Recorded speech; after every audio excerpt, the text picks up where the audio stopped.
approaching 7:45. Front pages stack up like this on this Monday morning. Is the Telegraph, like most of the papers, leading on a new Brexit deal between the EU and UK on Northern Ireland trading arrangements. They say it is imminent. Covering that throughout the morning. The Express also leads with Rishi Sunak's new Brexit deal, which he says is the best of Britain. A lot of people don't agree. The Mirror reports that a 20% rise in energy bills in April will tip nearly 2 million more households into crisis. And the Star, this is something that you've been covering today, and you're sending pictures in of dogs.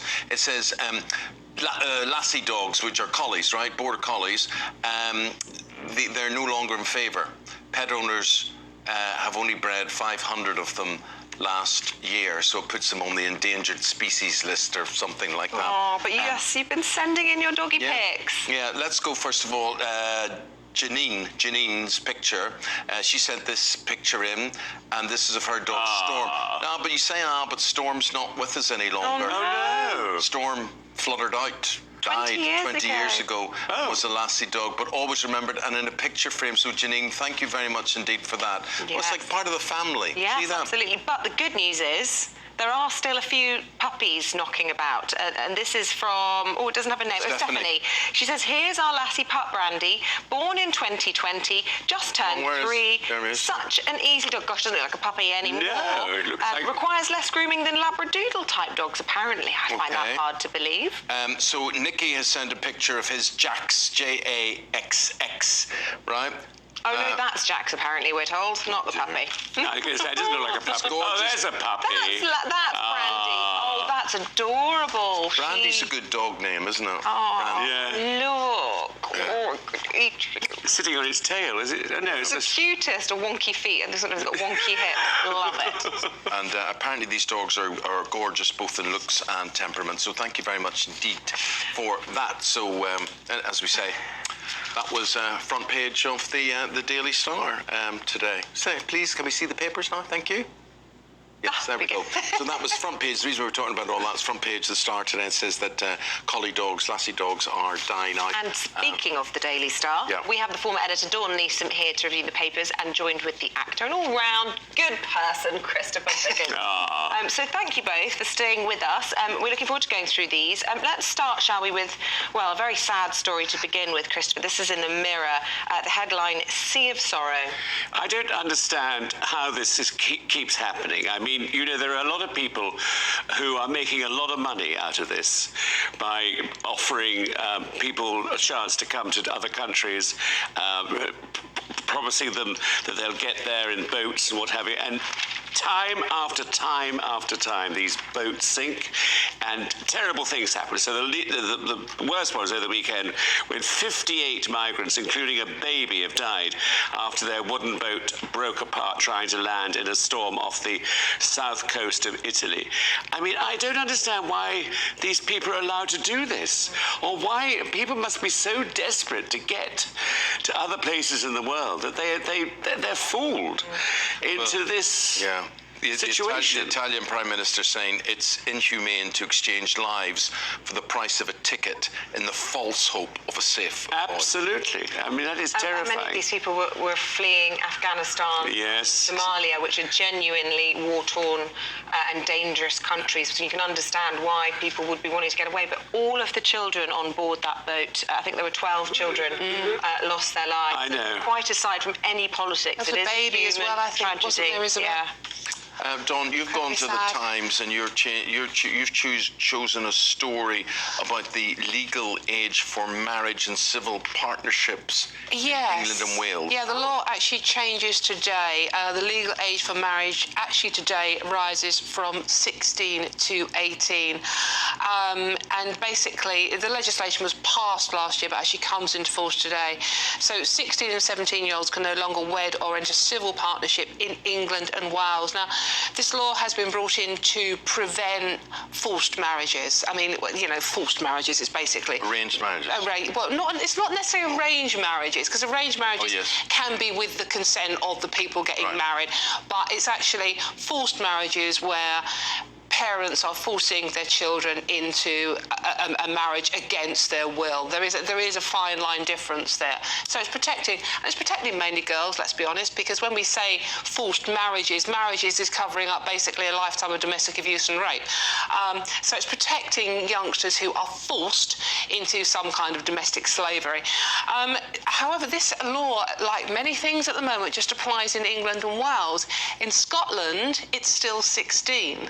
So you can still get married in 16. So if you just nip over the border again, I'm sure then you can still get married. So in theory, it's a good thing because it's protecting mainly girls, it has to be said, because in 2017, the last year we've got statistics for, there were 60 teenage boys, 16 and 17-year-old boys who got wed in this country, but 140 girls. Now, many of them might be with consent, we don't know, they might have been very happy, but how many of those were girls that were actually forced against their will to marry someone probably much older than them? So in theory, it's a good thing. Although it's interesting because I'm sure there aren't many forced marriages in the civil partnership world.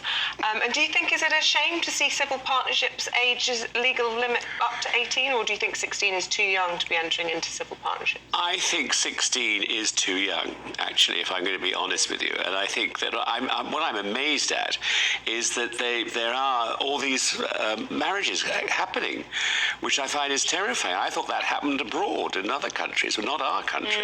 No, and people in this country generally get married a lot older. I mean, yes, if at all. If at all. 27 into their 30s nowadays.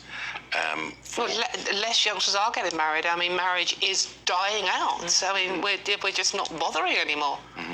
Well, I remember when I got married, I was 27, I think I was, 28, and I was regarded as old.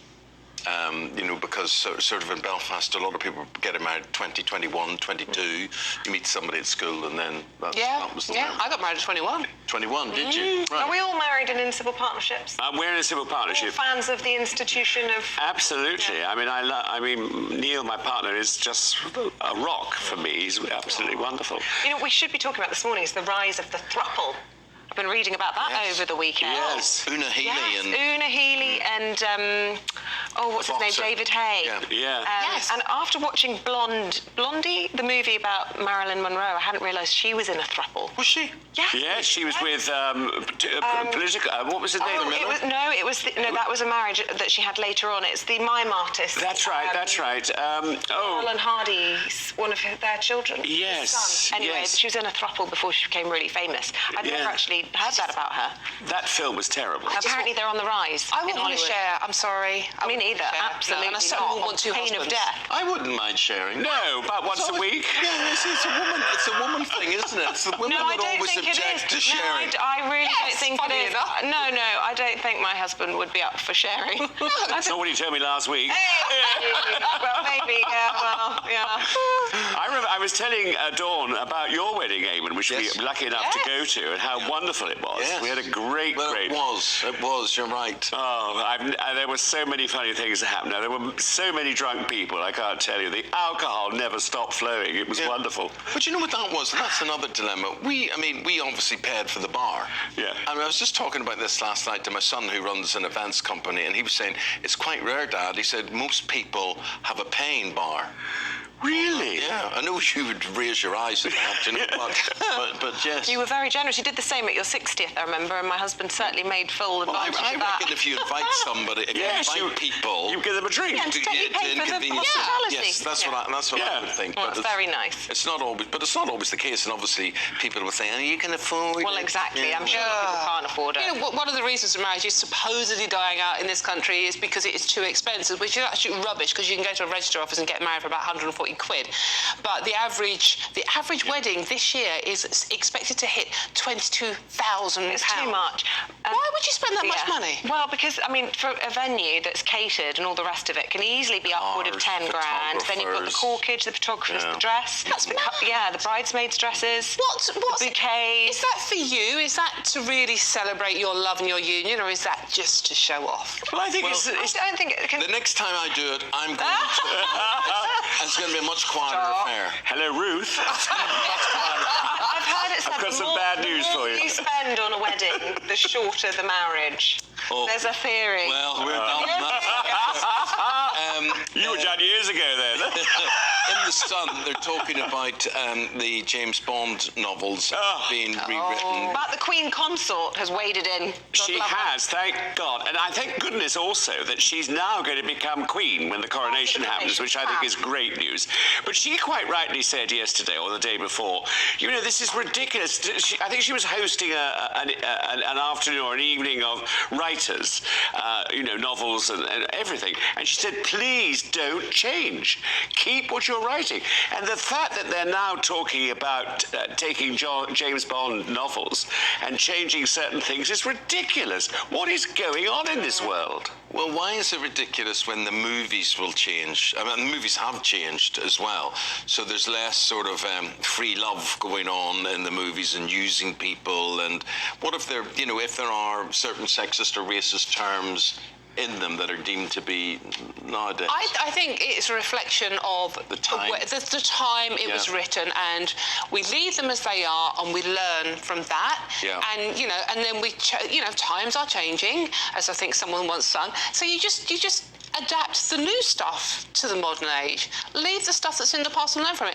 And good on Camilla for getting involved, because she actually runs a reading club, doesn't she? Yes, she's very into it. Which helps promote literature and reading, and especially for poorer communities and youngsters. So good for her for getting involved. Can we talk about vineyards now? My favourite subject, Dawn.